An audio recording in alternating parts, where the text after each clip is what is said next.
find local workforce. We have to find young, motivated professional Yes. engineers that not only want to work in this industry, but they also have to understand this kind of way of working, to kind of give an insight. What we're doing is not known in the market, which has given us the opportunity to actually accelerate here. None of the local firms that we're dealing with, well, none is not right. A lot of people are trying to reach New York City's goals in terms of decarbonization, but I think the German approach, the German engineering approach is slightly different, and that we need to educate to local people and local workforce. So that's something that we're trying to tackle as we speak, is how do we find the right people and how do we train and educate them in the German engineering way?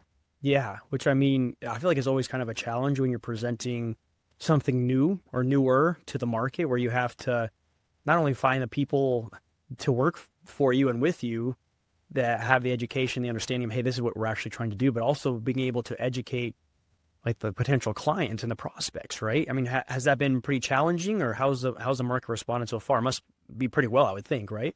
Yeah, so due to the law that was put in place in 2019, there's a big pressure on the market. Mm, So a lot of these building owners, especially the clients we deal with, they own large portfolios that are all kind of tackled by local law 97. So all of mm, these owners need to move forward with some sort of strategy and roadmap towards decarbonization. yeah. And I have the feeling that there's only a handful of engineering firms that can actually help these portfolios. So if you have 55,000 buildings on one hand and you only have, let's say, 10 companies that can actually move this forward, that's Hmm. not enough. That's Yeah. not enough workforce. That's not enough people. So I guess there has to be some sort of strategy. Where do we develop workforce? Where do we find these people? How do we educate and train them and kind of help these owners meet their compliances?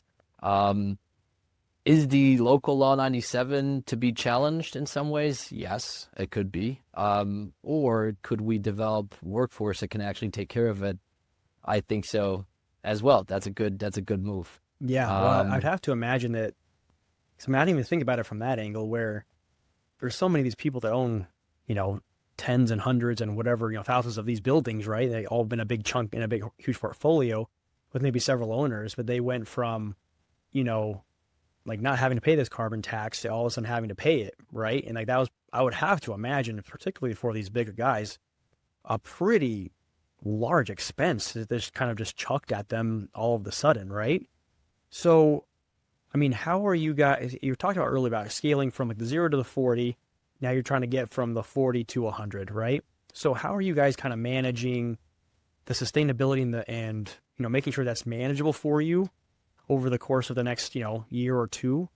Are you like making sure you're focusing on hiring like new salespeople as a main like engineers?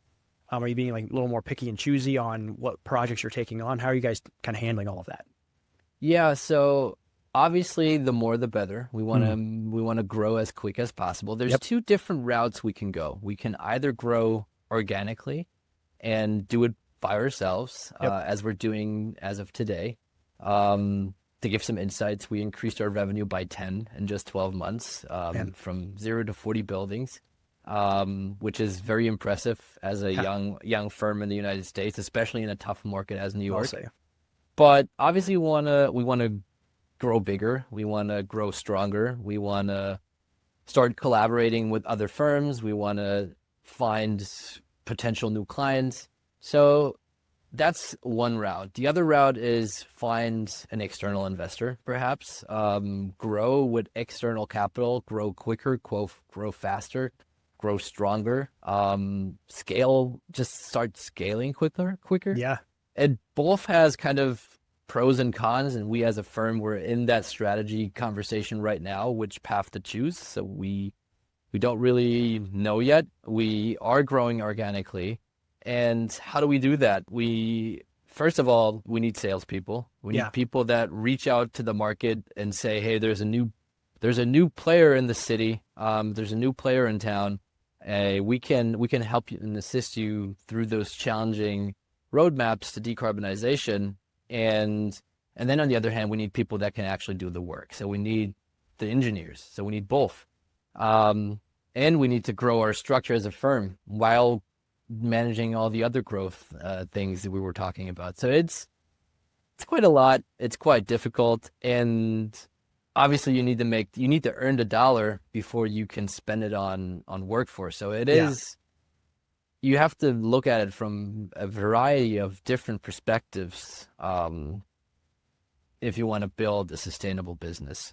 Absolutely. And it's hard.